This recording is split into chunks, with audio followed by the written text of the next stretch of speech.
Glória a Deus. Diz assim, no verso 8, Êxodo 17, no verso 8. E sucedeu que os amalequitas vieram e atacaram os israelitas em Refidim. Então Moisés disse a Josué: escolha alguns dos nossos homens e vá lutar contra os amalequitas. Amanhã tomarei posição no alto da colina com a vara de Deus nas minhas mãos. Josué foi então lutar contra os amalequitas, conforme Moisés tinha ordenado. Moisés, Arão e Hur, porém, subiram ao alto da colina. 11. Enquanto Moisés mantinha as mãos erguidas, os israelitas venciam.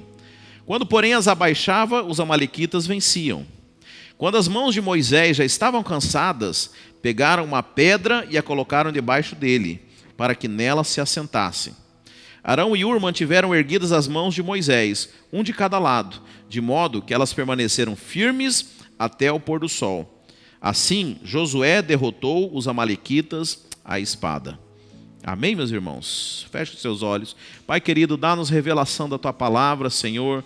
Derrama do óleo fresco e do maná, ó Pai, do Teu pão, que é a palavra, Senhor, para que nós possamos entender, ó Pai, e abrir as nossas mentes, ó Pai, e sejamos transformados e lavados pela Tua palavra nessa manhã, em nome de Jesus.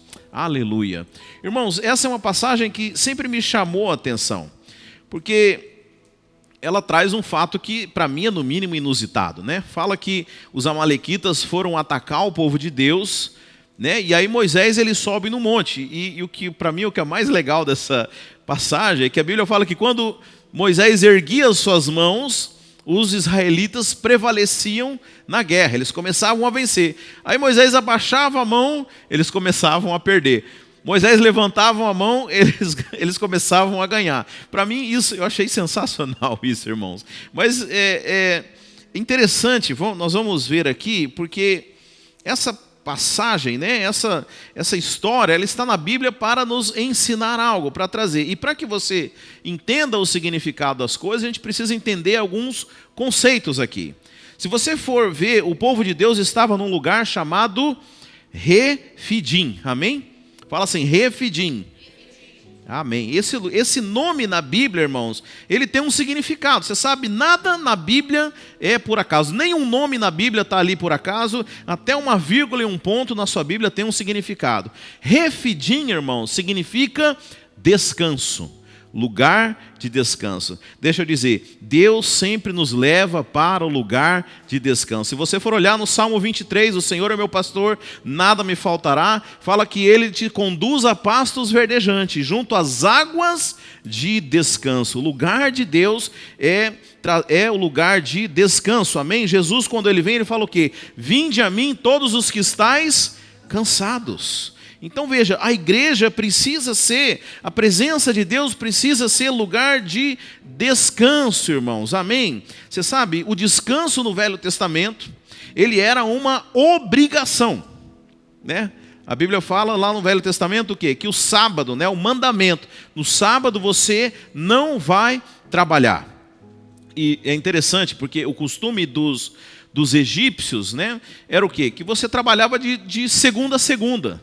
Não havia descanso. Essa ideia de você ter um dia, hoje, né, nós temos, a maioria temos 2 dias de descanso, é uma ideia que foi introduzida pelo povo de Deus, pelo judeu.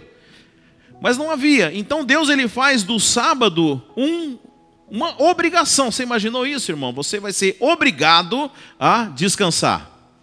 Hoje aqui na América isso já começa a fazer mais sentido para mim.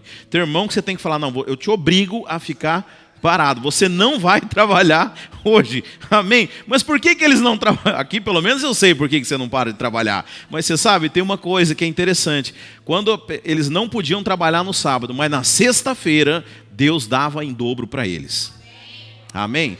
É porque o sábado, você pensa apenas como um dia da semana, né?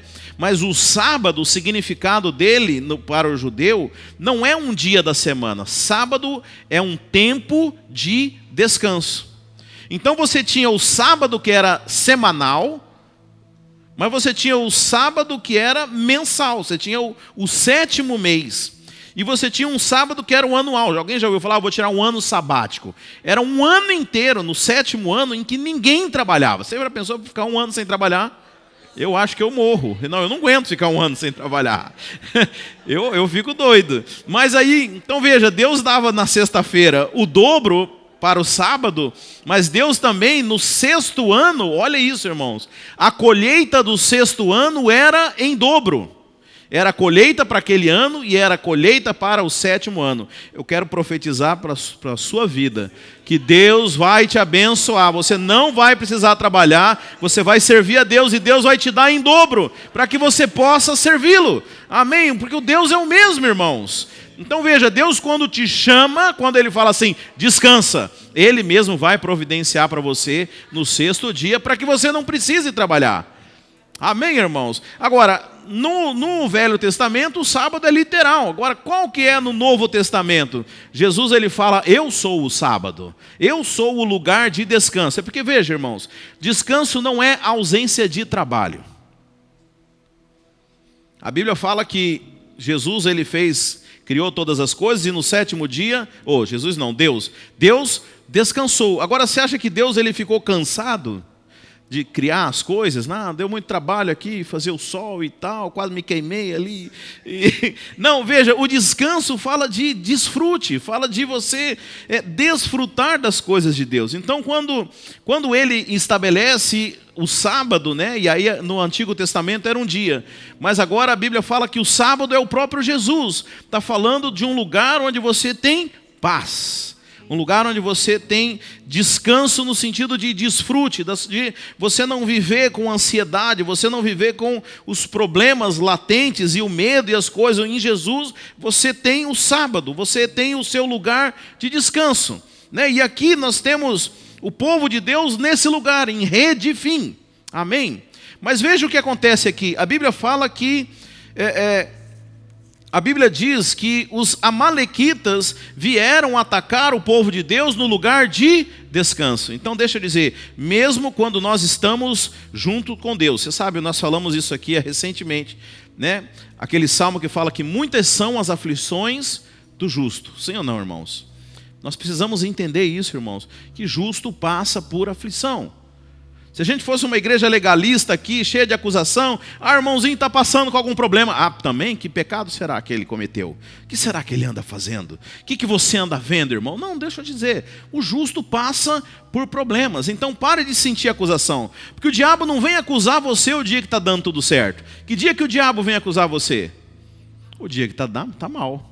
Olha o que você fez. Mas será que você está fazendo as coisas certas? Não, pastor, mas eu estou fazendo tudo certo. Será que você... Mas vamos analisar isso aqui. Não, está tudo certo. Então, peraí, será que o seu avô não teve algum problema? Já viu essas pessoas? Será que não tem um demônio geracional? Aí nunca acaba, irmão. Pelo amor de Deus. Agora, eu estou fazendo tudo certo. Então, não sou eu, é o seu pai. Se não é o seu pai, é o seu avô, seu bisavô. Aí nunca acaba. Então, para com esse pensamento, irmãos. Por que está acontecendo isso comigo, Deus? Logo eu. Não. Fica tranquilo, irmão. Não tem problema. Muitas são as aflições do justo. Mas, de todas elas, Deus os livra. Essa é a diferença, irmãos. Como eu falei, Deus, ele te livra no meio do problema. Ele não te livra do problema. Porque se ele te livrasse do problema, você não iria conhecer a Deus. Você sequer ia saber, eu não tenho problema. Então, quer dizer, mas Deus, ele te livra no meio do problema para mostrar o poder dele e para ele se revelar a você, para mostrar a você o poder dele e para testemunhar para os outros o seu poder também. Então aqui o povo estava no lugar de descanso, estava fazendo aquilo que Deus estava mandando, estava dentro do propósito, estava na direção de Deus, mas ainda assim eles foram atacados pelos amalequitas. Eu quero dizer para você que ainda que esteja você fazendo as coisas certas, você pode estar no lugar de descanso, ainda assim você pode ser atacado pelo diabo. E é isso que o diabo quer fazer, o diabo quer tirar o descanso do povo de Deus. Porque veja, a salvação ele não vai tirar de você, porque a salvação foi garantida pelo sangue de Cristo. Você é guardado por Cristo. A Bíblia fala textualmente que o diabo não pode te tocar. Então o que o diabo vai tirar de você? A paz. Se ele não consegue roubar de você a tua comunhão com Deus, ele vai pelo menos tentar atrapalhar a sua vida ao máximo, né? E criar problemas e problemas e problemas. E a nossa geração é a geração dos problemas psicossomáticos, né? A geração da ansiedade, a geração da depressão, a geração que tem todo tipo de problema. Por quê? É o que o diabo tem feito, tirado o descanso das pessoas, irmãos. Mas a Bíblia fala então que o povo de Deus decide lutar. Eu quero dizer, nós temos que lutar contra essas coisas. Você não pode aceitar esse tipo de coisa na sua vida. Você não pode negociar o seu descanso. Você não pode negociar a sua comunhão. A Bíblia fala, sucedeu que os amalequitas vieram e atacaram os israelitas em Refidim. Então Moisés disse a Josué, escolha alguns dos nossos homens e vá lutar contra os amalequitas. Deixa eu dizer, você não pode se conformar com essa vida. A Bíblia fala, não vos conformeis com o presente século.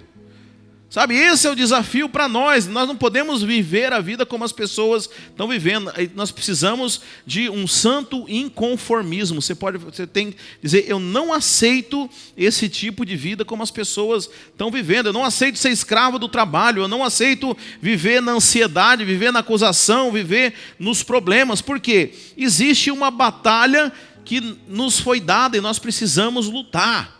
Muitas vezes nós nos acovardamos, sabe? E a primeira coisa que acontece aqui, você vai olhar no verso 9, diz assim, então Moisés disse a Josué, escolha alguns dos nossos homens e vá lutar contra os amalequitas. Amanhã tomarei posição. Nós precisamos nos posicionar, irmãos. Por isso é importante você ler a Bíblia, você conhecer a palavra. Porque se você não conhece aquilo que é seu, como é que você vai se posicionar? Se você não sabe aquilo que lhe foi garantido na cruz, como é que você vai se posicionar? E a primeira coisa, irmãos, Moisés ele não aceitou. Nós vamos lutar e eu vou me posicionar. Sabe, você precisa se posicionar no seu trabalho. Você precisa se posicionar na sua casa. Você precisa, como homem e mulher de Deus, se posicionar. E não permitir que os amalequitas, que o diabo venha tirar a sua paz, tirar o seu lugar de comunhão, tirar a sua vida com Deus, tirar o seu ministério. Não aceite, irmãos. Sabe, se posicione. Quantos de nós estamos vivendo uma vida apanhando de todos os lados e os inimigos atacando, porque não nos temos posicionados? Então Moisés ele fala, nós vamos lutar, e eu vou me posicionar, eu vou tomar posição. Agora, aonde que Moisés toma posição? No verso 9 ainda, escolha alguns dos nossos homens e vá lutar contra os amalequitas. Amanhã tomarei posição no alto da colina, com a vara de Deus nas minhas mãos. Duas coisas aqui, irmãos. Primeiro, aliás, isso é muito interessante, irmãos, porque você vê nessa história que Moisés levantava as mãos e o povo que estava lutando ganhava a luta. E ele abaixava as mãos, o povo começava a perder. Deixa eu dizer, existe uma conexão do mundo espiritual com as coisas naturais. Não se engane, irmãos, tudo o que acontece no mundo natural, ele tem uma conexão com o mundo espiritual. Jesus, quando ele fala para Pedro que eu vou te dar as chaves dos céus, e aquilo que você ligar na terra, será ligado nos céus, e aquilo que você ligar nos céus, será ligado na terra. Existe uma conexão, irmãos, por isso que nós oramos. Sabe, nós não podemos viver apenas no plano natural. A Bíblia fala que as nossas lutas, as nossas guerras, elas não são contra carne e sangue, ou seja, elas não são naturais, mas são contra principados e potestades espirituais. Então há uma conexão espiritual, sabe? É claro que existe o agir, e aí nós temos dois tipos de crentes. Aqueles crentes que falam assim, não, eu vou só ficar orando aqui e as coisas vão acontecer. Mas não acontece, porque ele só fica orando. E existe outro que nem lembra de orar. Vai lá e faz tudo, e aí tem um trabalho terrível, né? Lutando as coisas com as suas próprias forças. Mas deixa eu dizer, essa parceria entre o espiritual e o natural. Você ora, mas aí você começa a se movimentar em fé. Amém?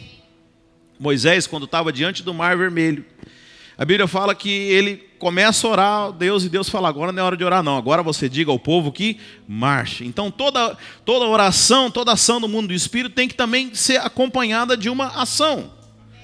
Então ele falou, olha, eu vou mandar Josué para lutar, mas eu vou estar, enquanto ele está aqui no front, eu estou aqui na intercessão, porque o mundo espiritual é quem governa o mundo natural. Mas tem que ter ação também no mundo natural.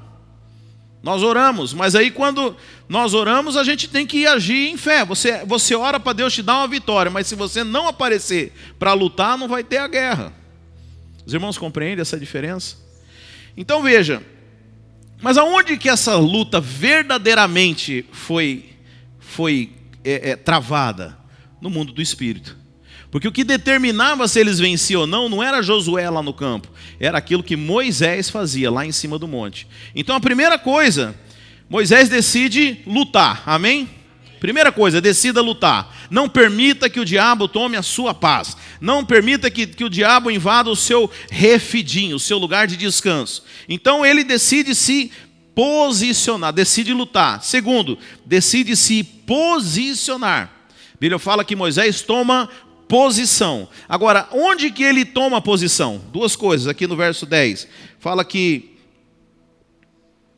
no 9 ainda, tomarei posição no alto da colina com a vara de Deus nas minhas mãos. Alto da colina, irmãos, isso fala de você exercer governo nas regiões celestiais. A Bíblia lá em Efésios fala o quê? Que nós estamos assentados com Cristo nas regiões celestiais. Você não luta como quem está aqui embaixo, mas você luta na sua posição, que é juntamente com Cristo, nos lugares celestiais. Amém, irmãos? Sabe, tem uma diferença. Tem muitas pessoas que oram pedindo coisas para Deus, mas se você entende aquilo que Deus já te deu, você ora declarando aquilo que Deus já determinou. Você começa a governar baseado na palavra de Deus. Então o lugar de intercessão, irmãos, deixa eu dizer, não é no vale, é na colina. É olhando do ponto de vista de Deus. É do alto. Você ora, você intercede como um pecador ou como um justo? Como um justo. Estava entendendo a diferença? Você não ora como um pecador, oh Deus, tenha misericórdia, por favor, me salva dessa. Não, você ora como um justo. Senhor, a tua palavra diz isso para o justo. E por isso eu declaro, eu peço que o Senhor envie os teus anjos para lutar essa batalha. Então, o lugar onde nós tomamos posição é nos colocando na colina. E a Bíblia fala que Moisés não apenas se coloca na colina, mas ele pega, então, foi lutar, 9, e pegou a vara de Deus. Vara fala de autoridade, o bordão fala de autoridade. Então a maneira de nós lutarmos é com a autoridade, posicionamento, amém? Agora, alto da colina fala de você ter a visão de Deus. É você enxergar como Deus enxerga, é você declarar como Deus declara, é você ter a mente de Cristo e não você olhar as coisas sobre a ótica natural, mas de acordo com a ótica do Senhor. Mas tem um outro detalhe, a Bíblia fala que então que ele erga suas mãos, e erguer as mãos fala do ministério profético. Quando nós erguemos as nossas mãos, nós declaramos, nós abençoamos, nós liberamos a palavra. Então lá no verso 10 e 11 diz assim: Josué foi então lutar contra os amalequitas, conforme Moisés tinha ordenado. Moisés, Arão e Hur, porém, subiram ao alto da colina. E enquanto Moisés mantinha as mãos erguidas, os israelitas venciam. Deixa eu dizer, enquanto as suas mãos estiverem erguidas, as batalhas vão ser vencidas.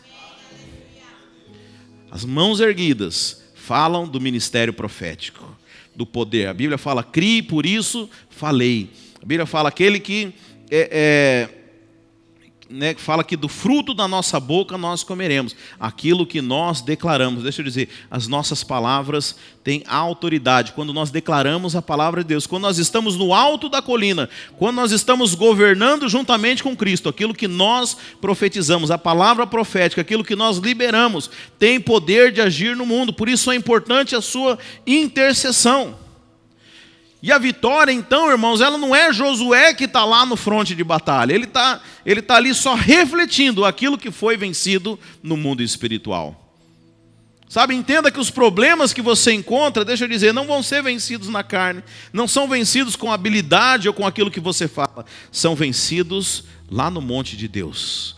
com a vara da autoridade que o Senhor nos deu. Enquanto as suas mãos estiverem erguidas, né? Enquanto você estiver intercedendo, enquanto você estiver fazendo o papel de sacerdote, eu quero dizer que a vitória está sendo garantida. Quando que ele perde? Quando ele abaixa as mãos. E aí, não vai ser o tópico aqui, mas você sabe, às vezes nós cansamos. Por isso é importante da comunhão da igreja. Por isso é importante da comunhão da célula, para erguer as suas mãos, para manter a chama do ministério acesa. Amém? Mas por último, irmãos, a Bíblia fala então que Moisés, aí ele começa a se cansar. E aí novamente foi providenciado uma rocha para que ele se assentasse. Você sabe, a rocha, a Bíblia fala que é Cristo. E assentar-se fala da posição de descanso. Eu quero dizer que a batalha, ela também é vencida na posição de descanso. Os milagres que Jesus fez foram debaixo do descanso. Quando Jesus multiplica aqueles 5 pães e 2 peixes, a primeira coisa que ele fala, mande que a multidão se assente. É quando nós descansamos. A Bíblia fala que Deus trabalha para aqueles que nele confiam, naqueles que nele esperam. Que Deus dá aos seus enquanto dormem. Isso fala de posição de descanso. Então veja, eles trazem para Moisés a rocha, Cristo. Moisés se assenta e descansa em Cristo. Eu quero dizer que essa batalha, ela é vencida em autoridade, mas ela é vencida quando nós descansamos em Cristo, que é a rocha. Amém, meus irmãos? Glória a Deus. Se coloca de pé. Vamos orar ao Senhor, para que o Senhor nos dê revelação, para que a gente aprenda a lutar nos lugares altos e não nos lugares baixos. Não é na perspectiva, você sabe, irmãos, quando nós estamos no meio de uma batalha, e deixa eu dizer, o pior momento para você tomar decisões é quando você está no meio do problema, no meio da batalha, no meio da poeira, onde você não enxerga, você não tem perspectiva. E a primeira coisa que Deus faz é te tirar dos lugares baixos e te levar para os montes. É te levar para os lugares onde a sua visão é alargada, onde você enxerga como Ele. A primeira coisa, sabe, se você está passando por um problema, ajuste a perspectiva. Peça a Deus para te levar para a colina, peça a Deus para te enxergar de cima como são as coisas. Mas tome a sua posição. E com a vara da autoridade do Senhor, libere a palavra profética. Levante as suas mãos e declare a vitória que você quer ver. Porque a autoridade nos foi dada, irmãos. Amém? Feche os seus olhos.